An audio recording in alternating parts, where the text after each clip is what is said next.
Assalamualaikum warahmatullahi wabarakatuh. Selamat pagi, siang, dan sore kepada Ibu Nela dan rekan-rekan sekalian. Kami dari kelompok 6 akan mempresentasikan Global Communication by Thomas McPhail, Chapter 6, CNN International, Role, Impact, and Global Competitors. Boleh di next?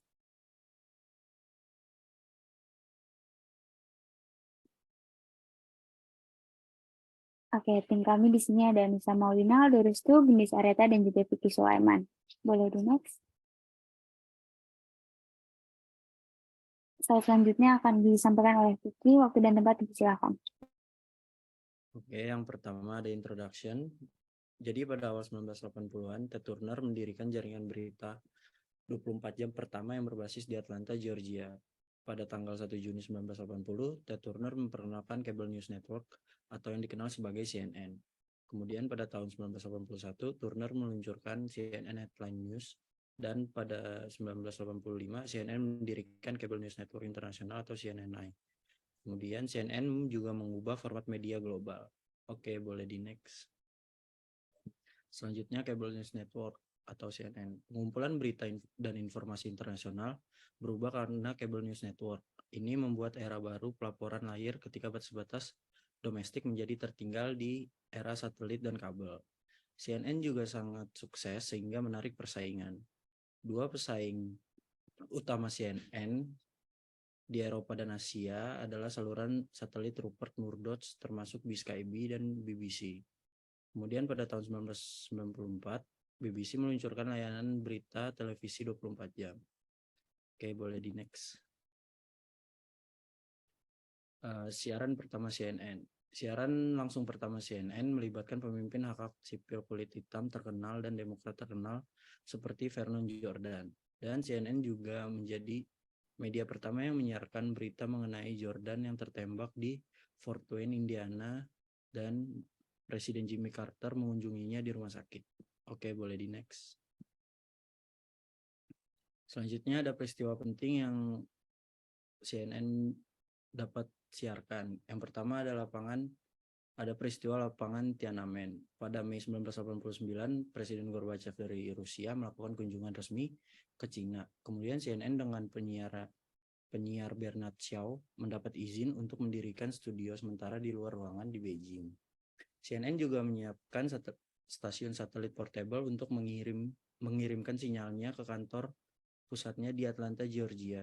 Tetapi otoritas Cina sangat terpukul oleh liputan global yang disediakan oleh CNN. Selanjutnya ada peristiwa Perang Teluk Persia I.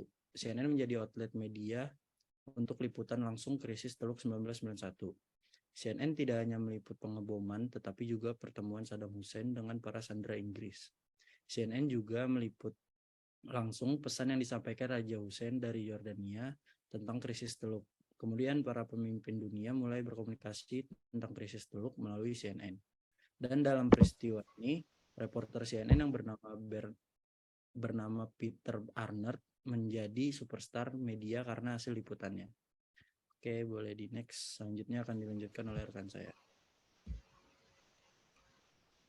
Baik, yang selanjutnya adalah tentang World Report. Pada tahun 1987, CNN World Report telah didistribusikan secara internasional. Program berita yang terdiri dari berita-berita yang disumbangkan oleh penyiar asing di seluruh dunia, menjelaskan tentang negara mereka dari sudut pandangnya masing-masing. Pada tahun 2004, lebih dari 240 stasiun yang mewakili 143 negara berpartisipasi dalam CNN World Report. Hal ini menunjukkan bahwa CNN World Report terus melayani kebutuhan penyiar dunia. Sekitar 200.000 berita telah ditayangkan di stasiun publik dan swasta seperti CCTV di Cina, Cuba Vision di Kuba, CBC Bayrak TV di Cyprus, dan ZBC di Zimbabwe. CNN World Report memiliki pengaruh yang cukup besar terhadap CNN melalui liputannya mengenai informasi-informasi kontroversial terkenal, seperti pada kasus di mana Ted Turner atau penemu CNN diizinkan tinggal di Irak dan mendapatkan banyak akses selama perang di Irak berkat CNN World Report. Baik, selanjutnya. Efek CNN. Efek yang didampakkan oleh CNN mengacu pada proses liputan acara asing yang menyebabkan acara tersebut menjadi perhatian utama bagi audiensnya sehingga membuat federal sampai harus turun tangan. Karena berita yang difokuskan CNN menjadi masalah kebijakan publik, dampaknya Departemen Luar Negeri Amerika Serikat perlu membuat kebijakan luar negeri baru dan mengatur agenda global dalam peran media global. Fenomena efek CNN ini berpengaruh pada agenda setting, berperan pada kebijakan publik media, dan mengontrol kerusakan. Jadi selanjutnya akan dijelaskan oleh rekan saya. Baik, selanjutnya ada BBC, perusahaan penyiaran Inggris. BBC merupakan salah satu penyiaran umum Britania Raya pertama sebagai layanan publik awal, jaringan radio non-komersial, dan juga televisi. Yang pertama ada radio. Radio didirikan pada tahun 1922 dan mengudara pada tahun 1923 sebagai perusahaan radio swasta, tetapi berakhir gagal. Yang akhirnya pada tahun 1927 menjadi perusahaan publik dan mendapatkan sumber pendapatan eksternal, yaitu dari pemerintah dan lisensi. Pada tahun 1927, BBC akhirnya bereksperimen radio gelombang pendek. Lalu pada tahun 1932, BBC memulai layanan kerajaan reguler melalui gelombang pendek dan memberitakan mengenai Raja George V yang memberikan salam pertamanya kepada rakyatnya. Selanjutnya ada televisi. BBC memulai layanan televisi publik pada tahun 1936, lalu pada 1 September 1939, televisi dimatikan karena adanya Perang Dunia Kedua. Pada tahun 1946, BBC dihidupkan kembali untuk meliputi pawai kemenangan. Boleh di next? Selanjutnya ada piagam kerajaan. Pada tahun 1927, akhirnya BBC beroperasi di bawah otoritas piagam kerajaan Inggris. Piagam akhirnya berakhir pada 31 Desember 2006, dan pemerintah Inggris akhirnya menjanjikan dokumen kebijakan utama yang dikenal dengan Green Paper, yang berisi syarat dan ruang lingkup pendanaan serta area operasional, di mana BBC menyediakan layanan baik secara non-komersial maupun komersial. Lalu pada tahun 2004, laporan Houghton mengecam keras divisi berita dan publik mengenai acara yang tepat kontroversial karena mengenai Irak. Lalu selanjutnya, Ketua dan Kepala Eksekutif BBC mengundurkan diri dan para kritikus menginginkan kualitas yang lebih baik. Boleh di next?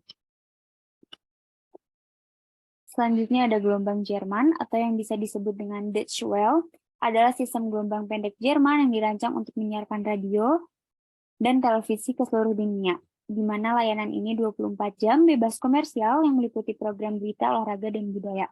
Deutsche Welle Radio memiliki dua saluran, yang pertama memakai bahasa Jerman dan bahasa internasional.